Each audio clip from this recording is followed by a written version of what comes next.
أشهد أن لا إله إلا الله وحده لا شريك له وأشهد أن محمدا عبده ورسوله أما بعد فأعوذ بالله من الشيطان الرجيم بسم الله الرحمن الرحيم الحمد لله رب العالمين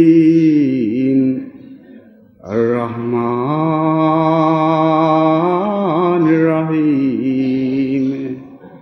مالك يوم الدين إياك نعبد وإياك نستعين اهدنا الصراط المستقيم صراط الذين أنعمت عليهم غير المغضوب عليهم ولا الضالين۔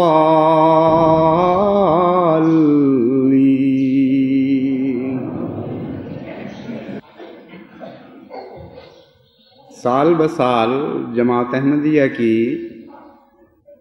جلسہ سالانہ کی ضروریات بڑھتی چلی جا رہی ہیں، اور شاید اتفاق سے بعض حالات کی مجبوری سے کوئی ایک آدھ سال ہی ایسا آیا ہوگا جبکہ گزشتہ جلسہ سالانہ کے مقابل پر کسی آنے والے جلسہ سالانہ کی حاضری کم ہوئی ہو، لیکن اس عمومی تدریجی ترقی کے علاوہ بعض ایسے ادوار بھی آ سکتے ہیں، اور ہم ان ادوار کو خوش آمدید کہتے ہیں، جن میں اللہ تعالیٰ اپنے فضل سے غیر معمولی ترقی عطا فرمائے اور مہمانوں کی آمد ہماری توقع اور عام اندازوں کے مقابل پر بہت بڑھ جائے۔ خصوصاً جب آپ دنیا بھر میں دعوت اللہ کر رہے ہیں اور ایک نئے عزم اور نئے ولولے کے ساتھ دنیا کے کونے کونے میں احمدی اللہ تعالیٰ کے فضل کے ساتھ ایک نئے دعوت اللہ کے دور میں داخل ہو رہا ہے، تو پھر اپنے رب پر حسن ظن کرنا چاہیے اور یہ یقین رکھنا چاہیے کہ اس دعوت میں برکت بھی ہوگی، ان کوششوں کو ہماری توقعات سے بڑھ کر میٹھے پھل لگیں گے، اور بکثرت لوگ احمدیت یعنی حقیقی اسلام میں داخل ہوں گے۔ یہ توقع اور حسن ظن اپنے رب پر رکھ کر جب ہم سفر کریں گے تو لازماً بکثرت دنیا بھر سے مختلف قوموں میں سے نئے داخل ہونے والے ذوق در ذوق سلسلے میں داخل ہوں گے، اور جب ہم ان کو دعوت دیں گے اپنے مرکز میں آنے کی اور جلسہ سالانہ میں شمولیت کی، تو لازماً گزشتہ اندازوں کے مقابل پر آئندہ بہت زیادہ مہمانوں کا انتظام کرنا ہوگا۔ یہ تو وہ اندازے ہیں جو پھیلتی ہوئی دعوت کے نتیجے میں طبی اندازے ہیں، لیکن ایک ایسا جلسہ سالانہ بھی آنے والا ہے جسے جبلی کا جلسہ کہہ سکتے ہیں، جس میں ان غیر متوقع اضافوں سے بھی علاوہ کچھ اضافے متوقع ہیں، کیونکہ جبلی کا سال ایک ایسا خاص ولولے کا سال ہوگا کہ کوئی بعید نہیں کہ ایسے بیمار بھی چلے آئیں جن کو چرپائیوں پر اٹھا کر لوگ لا رہے ہوں، کوئی بعید نہیں کہ ایسے بستر پر پڑے ہوئے بے قرار ہو کر اپنے رشتہ داروں اور عزیزوں کو مجبور کر دیں کہ اگر تمہیں یہ خوف ہے کہ میرے سفر سے میری زندگی کو خطرہ لاحق ہے تو مجھے ربوہ پہنچ کے مرنے دو بجائے اس کے کہ یہاں اپنے گھر میں اکیلے اپنے بستر پر جان دوں۔ تو ایسے غیر معمولی ولولے اور جوش کے سالوں میں تو جو لوگ عام طور پر نہیں آیا کرتے یا نہیں آ سکتے وہ بھی چلے آیا کرتے ہیں۔ اس کے لیے ہم نے کیا تیاری کی ہے، یہ وہ سوال ہے جس کی طرف میں جماعت کو متوجہ کرنا چاہتا ہوں۔ گزشتہ متعدد سالوں کا تجزیہ کرنے سے ہم اس نتیجے پہ پہنچے ہیں کہ دن بدن جماعتی قیام گاہوں کے مقابل پر انفرادی قیام گاہوں میں ٹھہرنے کا رجحان بڑھتا چلا جا رہا ہے، اور معاشرتی تبدیلیوں کے نتیجے میں یہ ایک طبعی امر ہے۔ قادیان کے زمانے میں مجھے یاد ہے کہ بہت سے لوگ یہ پسند کیا کرتے تھے کہ اجتماعی قیام گاہوں میں ٹھہریں، اور بہت اچھے اچھے دنیاوی معیار کے احمدی جن کا عام رہن سہن کا معیار اس زمانے کے لحاظ سے بہت اونچا تھا، وہ بھی پرالی اور کھوری کے اوپر لیٹ کر باقی جماعت کے ساتھ رہ کر اپنا وقت بسر کرنا زیادہ پسند کیا کرتے تھے، اور ایسا پیارا ذکر الہی کا ماحول ہوا کرتا تھا۔ حضرت مسیح موعود علیہ الصلوۃ والسلام کے صحابہ باتیں بیان کیا کرتے تھے کہ ان کی راتیں ذکر الہی میں رس بس جاتی تھیں اور غیر معمولی لذت پاتے تھے، لیکن وہ ایک خاص ماحول تھا، وہ ان خاص دنوں کے ساتھ وہ آہستہ آہستہ ماضی کا قصہ بن گیا۔ پھر معاشرتی تبدیلیاں پیدا ہوئیں، پھر خاندانی یونٹ میں زیادہ کشش پیدا ہو گئی، پھر آرام طلبی زیادہ ہو گئی۔ نتیجے یہ نکلے کہ لوگ یہ زیادہ پسند کرنے لگے کہ ہم اپنے بیوی بچوں کے ساتھ رہیں اور اجتماعی قیام گاہ میں نہ جائیں۔ اس رجحان کو تو اب ہم تبدیل نہیں کر سکتے سوائے اس کے کہ جب مجبوری درپیش ہو اور یہ اعلان کرنا پڑے کہ یہ سب خاندانی یونٹ کو توڑ کر اپنی اپنی قیام گاہوں میں چلے آؤ۔ یہ تو ایک الگ استثنائی صورتحال ہو سکتی ہے، ایسا ہوتا بھی رہا ہے۔ مثلا بارش کے وقت ہمیں مجبوراً بعض اوقات یہ کہنا پڑا کہ جو خیمے خاندانوں کو الاٹ کیے ہوئے تھے وہ اب خاندانوں کے لیے نہیں رہیں گے، کیونکہ اس میں کم تعداد سمائی جاتی ہے، اس لیے عورتیں الگ ہو جائیں، مرد الگ ہو جائیں، اور اس کے نتیجے میں اللہ کے فضل سے جماعت نے فوراً تعاون کیا۔ تو ایسے حالات میں تو اب بھی یہی ہوگا، لیکن بالعموم اس رجحان کو اب ہم بدل نہیں سکتے۔ چنانچہ جماعت کے ان افراد پر ذمہ داری بڑھ جاتی ہے جو انفرادی طور پر مہمان رکھنا چاہتے ہیں اور ہمیشہ سے شوق کے ساتھ مسیح موعود علیہ الصلوۃ والسلام کے مہمانوں کو انفرادی طور پر رکھتے چلے آئے ہیں۔ دو قسم کے مہمان ہیں جن کو انفرادی طور پر گھروں میں مہمان ٹھہرایا جاتا ہے۔ ایک وہ جو ذاتی تعلقات کی بنا پر بعض دوستوں کے پاس یا عزیزوں کے پاس چلے آتے ہیں، میں ان کی بات نہیں کر رہا، میرے ذہن میں وہ مہمان ہیں جن کے ساتھ بعض گھر والوں کے کوئی بھی ذاتی مراسم نہیں ہوتے، بعض اوقات انہوں نے نام بھی نہیں سنا ہوا ہوتا، لیکن وہ اپنے گھر کے کمرے حضرت مسیح موعود علیہ الصلوۃ والسلام کے مہمانوں کی خاطر انتظام کے سپرد کر دیتے ہیں کہ ایسے مہمان جو نازک طبع ہیں، جو اجتماعی قیام گاہوں میں نہیں ٹھہر سکتے، وہ ہمارے گھر ہمارے کمرے میں آ کے ٹھہریں۔ اور بعض دفعہ غیر ملکی مہمانوں کے لیے ان کے معاشرے کے مطابق فلش سسٹم وغیرہ کا جو جدید سہولتیں ہیں ٹوائلٹس کی وہ مہیا کرنے کی ضرورت ہوتی ہے۔ چنانچہ یہ تحریک کی گئی، اور ربوہ میں بہت سے لوگ ایسے ہیں جنہوں نے محض اس نیت سے اچھے غسل خانے بنائے ہیں تاکہ جب سال بسال مسیح موعود علیہ الصلوۃ والسلام کے مہمان تشریف لائیں تو وہ ایسے کمرے ان کو پیش کر سکیں جن کے ساتھ ان کی سہولت اور مزاج کے مطابق غسل خانے بھی ہوں۔ یہ جو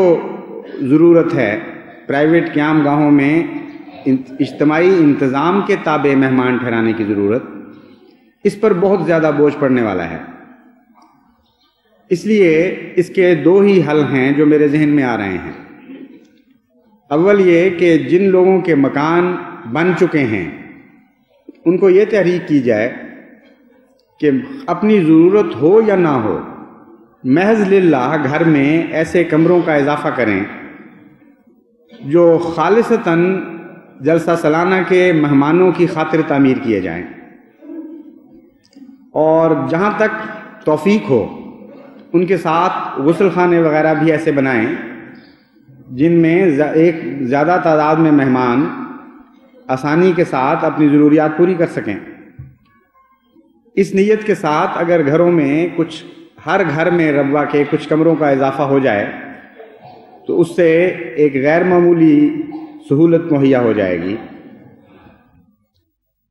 لیکن اس کے علاوہ جو بہت ہی ضروری امر ہے وہ یہ ہے کہ خالی پلاٹوں میں گھر تعمیر کیے جائیں۔ میں نے جو جائزہ لیا ہے مجھے دیکھ کر یہ تعجب ہوا کہ اتنی بڑی تعداد میں ابھی خالی پلاٹ پڑے ہوئے ہیں کہ اگر ان کو آباد کیا جائے تو ہمارے مہمانوں کو موجودہ جگہ سے تقریباً 3 گنا زیادہ جگہ مہیا ہو سکتی ہے۔ اگر یہ 7 کمرے بھی بن جائیں جیسے کہ میں نے بیان کیا ہے اور یہ خالی پلاٹ آباد ہو جائیں تو بہت محفوظ اندازے کے مطابق ہم مہمانوں کے لیے موجودہ جگہ سے 3 گنا زیادہ جگہ مہیا کر سکتے ہیں۔ شاید اس سے بھی بڑھ جائے تعداد۔ اس کی وجہ یہ ہے کہ جو مہمان آج مہمان بنے ہوئے ہیں ان میں سے بہت سے ایسے ہیں جن کے خالی پلاٹس موجود ہیں اور وہ اپنے گھر ٹھہرنے کی بجائے اپنا گھر بنا کر کسی اور کے گھر میں ٹھہرتے ہیں۔ تو اگر وہ اپنے لیے گھر بنائیں گے تو اپنے کمرے کے لیے بھی اپنے کمرے میں خود ٹھہر کر باقی کمرے مہمانوں کے سپرد کر سکتے ہیں، اور جو کمرے وہ خالی کریں گے ان میں پھر دوسرے مہمان ٹھہر سکتے ہیں۔ اس وقت جو نسبت ہے وہ یہ ہے کہ 1 اور 2 کی نسبت سے اگر ہم بیرونی نئی آبادیوں کو شامل کر لیں تو 1 اور 2 کی نسبت سے خالی پلاٹ پڑے ہوئے ہیں۔ ان نئے مکانوں میں زیادہ مہمان اس لیے سما سکیں گے کہ بہت سے ایسے پلاٹ والے احباب ہیں جو مالک ہیں پلاٹس کے، جو باہر رہتے ہیں اور ہر سال جلسے پہ خود آ ہی نہیں سکتے، اس لیے اگر وہ مکان بنائیں گے تو لازماً وہ مہمانوں کے کام آئیں گے۔ تو ان سارے امور کو مد نظر رکھ کے میرا اندازہ ہے کہ انشاءاللہ 3 گنا تعداد بڑھ سکتی ہے مہمانوں کی، یعنی 3 گنا بڑی ہوئی تعداد کے لیے سہولتیں مہیا ہو سکتی ہیں۔ جو خالی پلاٹس کے مالکان ہیں ان کا دراصل ان پلاٹس پر شرعی یا اخلاقی یا قانونی حق باقی نہیں ہے۔ وجہ یہ ہے کہ جب پلاٹ ان کو دیے گئے تھے جماعت کی طرف سے تو اس معاہدے کے ساتھ دیے گئے تھے کہ 6 مہینے کے عرصے میں تم اگر اس پر مکان تعمیر نہیں کرو گے، خواہ وہ چھوٹا مکان ہی کیوں نہ ہو، تو تم اپنے حق کے ملکیت کو کھو بیٹھو گے۔ پھر جماعت کو یہ حق حاصل ہوگا کہ یہ قیمت تمہیں دے کر، جس قیمت پر تم نے یہ پلاٹ خریدے ہیں، کسی اور کو اس قیمت پر یا کسی اور قیمت پر یہ پلاٹ دے دے۔ تو آج تک تو اس حق کو استعمال نہیں کیا گیا، یعنی نصیحت کی گئی، سمجھایا گیا، مگر ضرورت نہیں سمجھی گئی کہ اس حق کو استعمال کیا جائے۔ مگر جس تیزی کے ساتھ سلسلے کی ضروریات بڑھ رہی ہیں، اب وقت آ گیا ہے کہ جماعت اگر مجبور ہو تو اس حق کو استعمال کرے۔ کسی کا حق نہیں ہے کہ ربوہ میں خالی جگہوں کو لے کر بیٹھا رہے اور وہ جگہ کسی کام نہ آ رہی ہوں، اور سال ہا سال گزر گئے، کوئی معمولی عرصہ تو نہیں ہے۔ 1949-50 میں جو جگہیں الاٹ کی گئی تھیں، اب اندازہ آپ کر سکتے ہیں کہ تقریباً 34 سال گزر چکے ہیں۔ 34 سال کا عرصہ کوئی معمولی عرصہ تو نہیں ہوتا، اس لیے اگر وہ مکان نہیں بنا سکتے تو جگہ چھوڑ دیں۔ ہمیں اور بھی بہت سی ضرورتیں ہیں، بیوت الحمد کے ہی کام آئیں گے اور کچھ نہیں۔ تو بہت سے غرباء ہیں بیچارے جو محروم ہیں جگہوں سے، ان کو یہ الاٹ کر دی جائیں گی، اور چونکہ سستی قیمت پر دیے گئے تھے، نسبتاً سستی قیمت پر اب بھی دیے جا سکتے ہیں۔ اس لیے جو دوست بھی مکانوں کے مالک فرضی مالک بن کے بیٹھے ہوئے ہیں، فرضی مالک اس لیے کہ حقیقی مالک تو وہ نہیں رہے، شرائط کے مطابق ان کا حق ملکیت ختم ہو چکا ہے، اس لیے جو دوست بھی اب فرضی مالک بن کے بیٹھے ہوئے ہیں ان کو میں 6 مہینے دیتا ہوں. 6 مہینے کے اندر یا تو مکان کی تعمیر شروع کروائیں یا جماعت کے سامنے اپنے وجہ جواز پیش کر کے اجازت حاصل کریں کہ 6 مہینے کے اندر ہمارے لیے مکان شروع کرنا ممکن نہیں ہے، لیکن اتنی مزید مدت اگر ہمیں مل جائے تو ہم شروع کر سکیں گے. اور اگر یہ دونوں باتیں نہ کریں تو پھر ان کو اس فرضی ملکیت سے بھی ہاتھ دھونے پڑیں گے، اور یہ ملکیت کسی اور کے نام جماعت منتقل کرے گی جو جلدی مکان بنانے کی ضمانت دے گا. چند سال صرف رہ گئے ہیں جوبلی کے جلسے کو، اور تعمیر کے کام ایسے ہیں جو وقت لیتے ہیں. شروع ہونے پر اگر 6 مہینے میں تھوڑی سی 1-2 کوٹریاں ہی بنائی جائیں تو پھر انہوں نے پھر آگے بڑا ہونا ہے، انہوں نے مزید وسعت اختیار کرنی ہے. چند سال لازماً تعمیر کے کاموں کو لگتے ہیں. اس سلسلے میں ایک ان کی مدد ہم کر سکتے ہیں. ایسے مالکان جن کو اس وقت توفیق نہیں ہے زیادہ روپیہ خرچ کرنے کی، ان کی 2 طرح سے مدد ہو سکتی ہے. اول تو یہ کہ وہ اپنے مسائل پیش کریں اور مشورہ مانگیں کہ ان مسائل کو ہم کس طرح حل کر سکتے ہیں. جہاں تک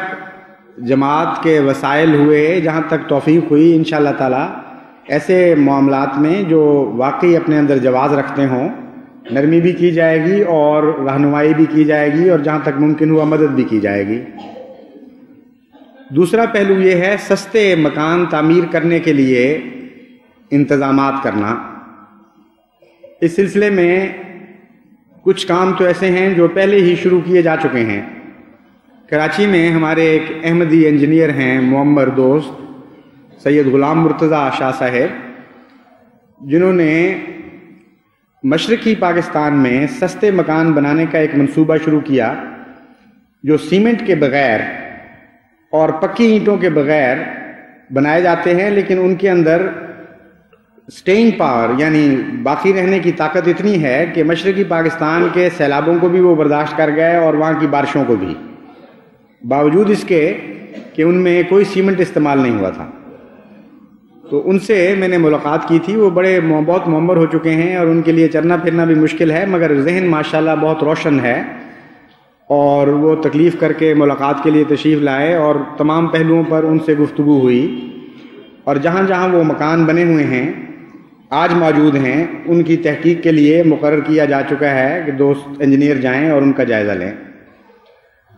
وہ مکان بنانے کی ٹیکنیک اگر مزید ڈیولپ کی جائے، مزید اس کو ترقی دی جائے تو اینٹوں کا خرچ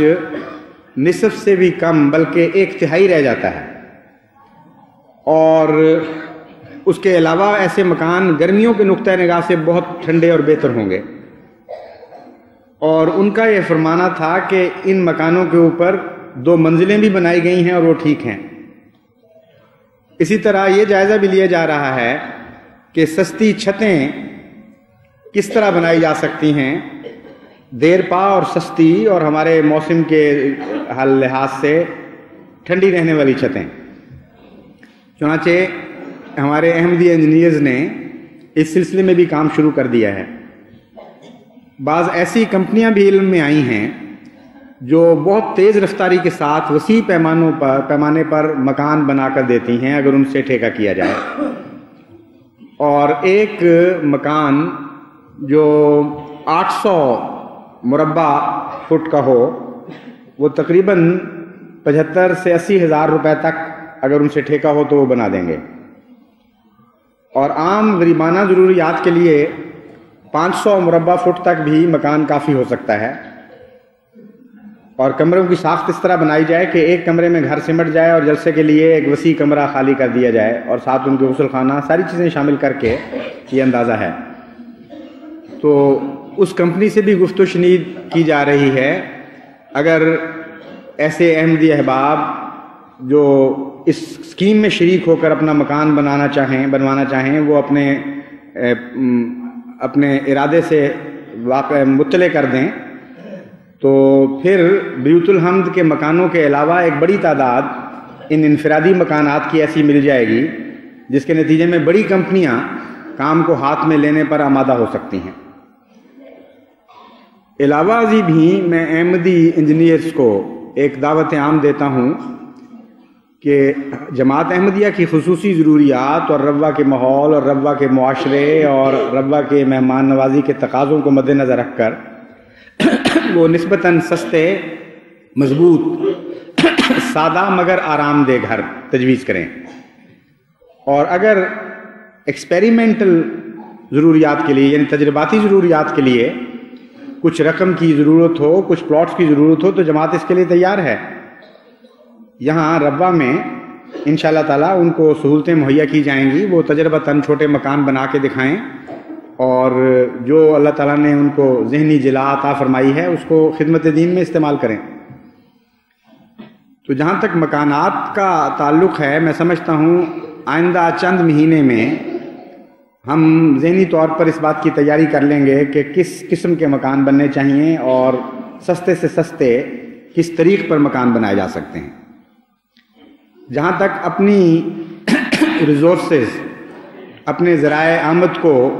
استعمال کر کے اور سمیٹ کر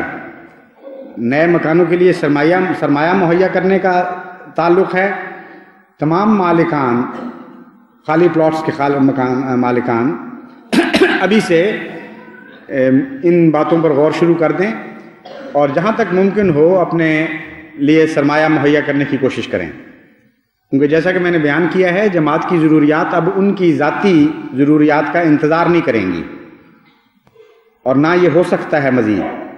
کیونکہ سلسلے کے کاموں کو بہرحال ترجیح دی جائے گی، اور ہر احمدی اس عہد میں داخل ہے کہ میں دین کو دنیا پر مقدم رکھوں گا۔ اس لیے ہر وہ احمدی جو اس عہد بیعت میں داخل ہے، خواہ وہ قانونی لحاظ سے حق بھی رکھتا ہو تب بھی وہ اپنا حق دے بیٹھا ہے سلسلے کو، اور جب بھی سلسلے کا مفاد ہو تو سلسلہ یہ توقع رکھے گا کہ وہ اپنے ذاتی مفاد کو قربان کریں۔ اس لیے میں امید رکھتا ہوں کہ انشاءاللہ تعالیٰ اس روح کو ملحوظ رکھتے ہوئے کسی بدمزگی کے بغیر اللہ تعالیٰ اپنے فضل سے سلسلے کے کاموں کو جاری فرما دے گا۔ دوسری بات میں یہ کہنی چاہتا ہوں کہ جب سے مذہب کا آغاز ہوا ہے، اہل مذہب کی ایک ایسی تقدیر ہے جسے کبھی آپ تبدیل ہوتا نہیں دیکھیں گے۔ میری مراد مذاہب کے آغاز سے بھی ہے اور مذاہب کے ان ادوار سے بھی ہے جب اللہ تعالیٰ نے احیاء نو کی خاطر ان میں اپنی طرف سے نئے امام بھیجے۔ جب بھی یہ واقعات ہوئے ہیں، جب بھی خدا کی طرف سے بلانے والے نے کوئی آواز بلند کی ہے، خواہ وہ صاحب شریعت نبی تھا یا ایک غیر شارع تابع نبی تھا، ایک واقعہ ایسا ہے جو ضرور ہوا ہے، اور وہ یہ کہ تمام دنیا نے ان ماننے والوں کو تباہ و برباد کرنے کی کوشش کی ہے۔ تمام دنیا نے اپنا پورا زور لگایا ہے کہ اس سلسلے کو نیست و نابود کر دے، اور ہر کوشش کی گئی ہے، اور جواز اور عدم جواز کی بحثیں چھوڑ دی گئی ہیں، بلکہ واقعہ یہ ہے کہ ایک بھی جائز کوشش نہیں کی گئی بلکہ ساری ناجائز کوششیں کی گئی ہیں ان سلسلوں کو مٹانے کے لیے، کیونکہ حق کو مٹانے کے لیے کوئی وجہ جواز ہے ہی نہیں۔ اللہ تعالیٰ کی طرف سے بلند ہونے والی آواز کو نیست و نابود کرنے کے لیے کوئی جائز وجہ ہو ہی نہیں سکتی عقلاً، جبکہ وہ آواز صرف یہ کہہ رہی ہو کہ ہم نے اللہ کی طرف سے ایک منادی کرنے والے کی آواز کو سنا اور آمنا کہہ دیا، اور اسی کی طرف اب تمہیں بلاتے ہیں۔ یہ آواز اتنی معصوم اور اتنی بے ضرر ہے کہ اس آواز کو مٹانے کے لیے کوئی جائز وجہ کسی کے پاس نہیں آ سکتی۔ اس لیے تبھی نتیجہ یہ نکلتا ہے کہ جھوٹ اور فساد اور فتنے اور تمام ناجائز ہتھیاروں کو استعمال کر کے ان سلسلوں کو مٹانے کی کوشش کی جاتی ہے۔ یہ ایک ایسی تقدیر ہے جو ایک طرف ایسے سلسلوں کو لاحق ہے اور دوسری طرف ان کی سچائی کا بھی اعلان کر رہی ہوتی ہے، اور تیسری طرف اس بات کی بھی ضمانت دیتی ہے کہ اس سلسلے میں اب صرف سچے ہی داخل ہوں گے، کیونکہ جھوٹوں کو توفیق نہیں ہو سکتی کہ کسی بات کو قبول کرنے کے لیے ادنا سے بھی قربانی پیش کریں۔ بڑے مرد میدان کا یہ کام ہوا کرتا ہے کہ موت کو آنکھوں میں آنکھیں ڈال کر دیکھے اور پھر آگے قدم بڑھا لے. تو وہ الہی سلسلے جن کے ارد گرد خدا کی تقدیر ایک آگ کی دیوار کھڑی کر دیتی ہے، اس میں صرف وہی داخل ہونے کی جرات کرتے ہیں جنہوں نے ابراہیمی صفات سے ورثہ پایا ہو، اور وہ ابراہیمی صفات اس بات کی بھی ضامن ہوا کرتی ہیں کہ اس آگ کو گلزار بنا دیا جائے گا. بس یہ ایک ایسی تقدیر ہے جو جماعت کے ساتھ بھی ایک اٹل تقدیر کے طور پر ہمیشہ جاری رہے گی. اس جماعت میں کمزور دلوں کا کام نہیں ہے. اس جماعت میں ان لوگوں کا کوئی کام نہیں جو اپنے رب پر توکل نہیں رکھتے، جو خدا کی خاطر اپنا سب کچھ قربان کر دینے کے لیے دل و جان سے آمادہ نہیں. اس جماعت میں تو صرف وہی لوگ آئیں گے اور وہی رہ سکتے ہیں جنہوں نے ایک فیصلہ داخل ہوتے وقت کر لیا تھا، یا تجدید بیعت کرتے وقت وہ ذہنی طور پر یہ ارادہ کر چکے تھے کہ ہم نے اپنی جانیں، اپنی اموال، اپنی عزتیں، اپنے آبروئیں، اپنے عزیز ترین اقربا کو اللہ کے ہاتھ پر بیچ دیا ہے، اور اب ہمارا کچھ نہیں رہا. جو کچھ بظاہر ہمارا ہے یہ اس وقت تک ہے جب تک خدا کی تقدیر بخوشی ہمارے پاس رہنے دیتی ہے. جب خدا کی تقدیر کی رضا یہ ہوگی کہ یہ ہمارے پاس نہ رہے تو ہماری رضا بھی یہی ہوگی کہ ہمارے پاس نہ رہے. یہی وہ لوگ ہیں جن کے متعلق اللہ تعالیٰ فرماتا ہے لا الا ان اولیاء اللہ لا خوف علیہم ولا هم یحزنون. جو پہلے ہی سب کچھ دے بیٹھے ہوں ان کو خوف ہو ہی نہیں سکتا. ہاں اگر نیت میں کھوٹ ہو اور انسان واقعتاً نہ دے بیٹھا ہو اور زبانی طور پر منہ کی باتوں کے لحاظ سے دے بیٹھا ہو تو ایسا آدمی ہمیشہ ترساں اور لرزاں رہتا ہے کہ کہیں واقعتاً ہی یہ قربانی نہ کر دینی پڑے. لیکن جو پختہ ارادے کے ساتھ اپنے رب سے ایک سودا کرتے ہیں وہ لازماً خوف سے آزاد کیے جاتے ہیں اور توکل کے ایک اعلیٰ مقام پر ان کو کھڑا کیا جاتا ہے. چنانچہ اس واقعہ کا سب سے زیادہ حسین اور دلکش نظارہ دنیا نے جنگ بدر کے موقع پر دیکھا، جب کفار مکہ کا ایک ایلچی میدان کا جائزہ لینے کے لیے آیا، یعنی مسلمانوں کے کیمپ کا جائزہ لینے کے لیے آیا، تو اس نے واپس جا کر ایک رپورٹ پیش کی. اس نے کہا کہ میں وہاں کچھ لنگڑے دیکھ کے آیا ہوں، کچھ کمزور دیکھ کے آیا ہوں، کچھ بوڑھے دیکھ کے آیا ہوں، کچھ بچے دیکھ کے آیا ہوں، کچھ ایسے دیکھ کے آیا ہوں جن کا اوپر کا بدن ننگا ہے، کچھ ایسے دیکھ کے آیا ہوں جن کے ہاتھ میں لکڑی کی تلواریں ہیں، کچھ ایسے دیکھ کے آیا ہوں جن کے پاس ٹوٹے پھوٹے ہتھیار ہیں. یہ وہ لوگ ہیں اور تعداد بھی ان کی بہت کم ہے. تعداد ان کی 313 ہے تمہارے مقابل پر. یہ باتیں وہ بیان کر رہا تھا اور سننے والے خوش ہو رہے تھے کہ یقینی فتح کی خوشخبری دی جا رہی ہے. لیکن دیکھنے والے نے نتیجہ کچھ اور نکالا. اس نے کہا کہ میں یہ سب کچھ دیکھنے کے بعد تمہیں واپس جانے کا مشورہ دیتا ہوں کیونکہ تمہارے مقدر میں یقیناً شکست لکھی گئی. بڑے تعجب سے ان سرداروں نے اس سے سوال کیا کہ تمہیں کیا ہو گیا ہے، تم باتیں کچھ اور بیان کر رہے ہو اور نتیجہ کچھ اور نکال رہے ہو. اس نے کہا نہیں، میں نتیجہ ٹھیک نکال رہا ہوں کیونکہ میں نے وہاں 313 زندہ نہیں دیکھے، 313 موتیں دیکھی ہیں جو تمہارے مقابل پر نکلی. ان میں سے ہر ایک کے چہرے پر یہ عزم لکھا ہوا تھا کہ میں مر کر واپس جا سکتا ہوں، اس کے سوا میں اب یہاں سے اس میدان سے نہیں ٹلوں. تو وہ لوگ جو موت کا ارادہ کر کے ایک مردہ کی شکل میں دنیا میں نکلے ہوں ان کو دنیا میں کوئی نہیں مار سکتا. انسان کی تلوار ان کو نہیں مار سکتی، ان کی اپنے ضمیر کی آواز ان کو ختم کر چکی ہوتی، ان کا اندرونی فیصلہ ان کو مار چکا ہوتا ہے. اس لیے اس نے کہا کہ ان موتوں پر تم فتح نہیں پا سکتے، یہ موتیں ہیں جو تمہیں ہلاک کریں گے. اور ایسا ہی ہوا. کتنا صحیح اندازہ تھا اس اندازہ لگانے والے کا، اور کتنا ذہین انسان تھا. اور یہ وہ تقدیر ہے جو ہمیشہ سے جاری رہی ہے، اور اس تقدیر کا ایک لازمی نتیجہ ہے جو میں نے بیان کی. جب بھی الہی جماعتیں اپنا سب کچھ خدا کے حضور پہلے عہد میں ہی سپرد کر چکی ہوتی ہیں اور اپنا کچھ رہنے نہیں دیتی، تو یہ وہ کنگال ہیں جن کے اوپر دنیا کی عظیم ترین متمول انسان بھی فتح نہیں پا سکتے. یہ وہ نہتے ہیں جن کے اوپر دنیا کے سب سے زیادہ مسلح قوم، سب سے زیادہ مسلح اور ہتھیار بند قومیں بھی فتح نہیں پا سکتی، کیونکہ ان لوگوں کے مقدر میں شکست نہیں رہتی باقی. اور اللہ اس بات کی ضمانت دیتا ہے کہ یہ شکست ان کے نصیب میں نہیں لکھی جائے گی. پھر ایک اور تقدیر بھی ان کے حق میں جاری ہوتی. یہ تو ایک دنیا دار انسان لیکن ذہین و فہیم انسان کا فیصلہ تھا کہ ایسی قومیں شکست نہیں کھایا کرتی جو پہلے ہی سب کچھ فدا کر کے نکلی ہوں. جس طرح طارق نے کشتیاں جلائی تھیں تو دنیا والے یہ سمجھتے ہیں مفکر کہ کشتیاں جلانے کے نتیجے میں اس کو فتح نصیب ہوئی، لیکن اہل اللہ کے لیے ایک اور تقدیر بھی کام کرتی ہے، اور وہ یہ ہے کہ اللہ تعالیٰ کی نصرت ان کو کبھی نہیں چھوڑتی. وہ اس یقین کامل کے ساتھ زندہ رہتے ہیں کہ باوجود اس کے کہ ہم سب کچھ اپنے خدا کو دے بیٹھے ہیں، ہمارا خدا بھی اپنا سب کچھ ہمیں دے بیٹھا ہے، اور ہمارے اموال اب سانجے ہو چکے ہیں. جو کچھ ہمارا ہے وہ خدا کا ہوا ہے، لیکن جو کچھ خدا کا ہے وہ بھی ہمارا ہو چکا ہے. اور جس قوم کے ساتھ اللہ تعالیٰ کی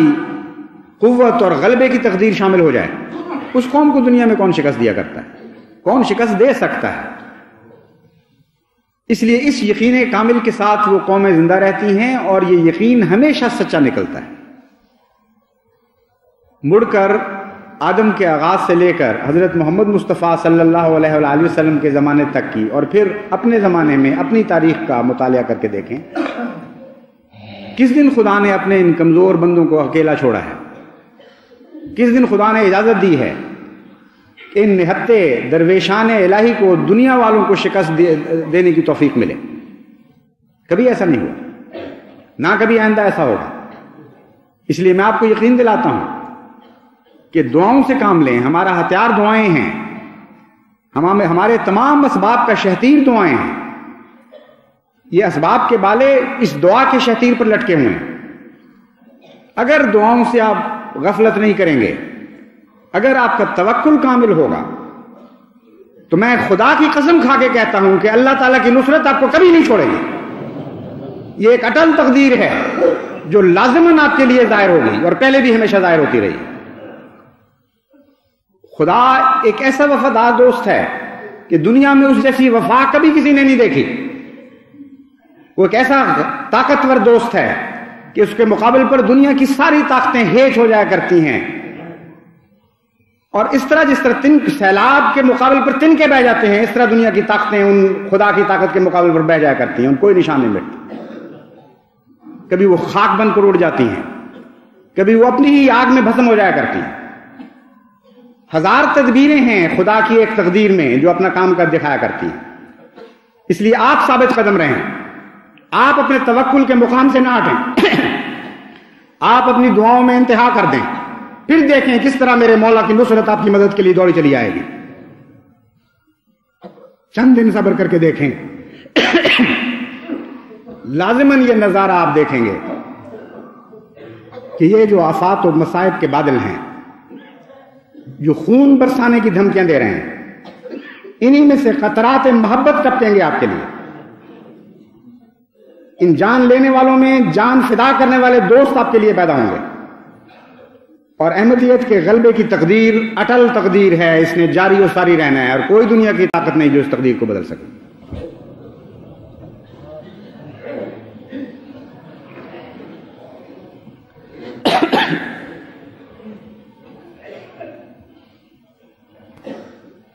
الحمدللہ نحمدہ ونستعینہ ونستغفرہ ونؤمن بہ ونتوکل علیہ ونعوذ باللہ من شرور انفسنا ومن سیئات اعمالنا ومن يهده الله فلا مضل له ومن يضلله فلا هادي له ونشهد أن لا إله إلا الله وحده لا شريك له ونشهد أن محمدا عبده ورسوله عباد الله رحمكم الله إن الله يأمر بالعدل والإحسان وإيتاء ذي القربى وينهى عن الفحشاء والمنكر والبغي يعظكم لعلكم تذكرون اذكروا الله يذكركم وادعوه يستجب لكم ولذكر الله أكبر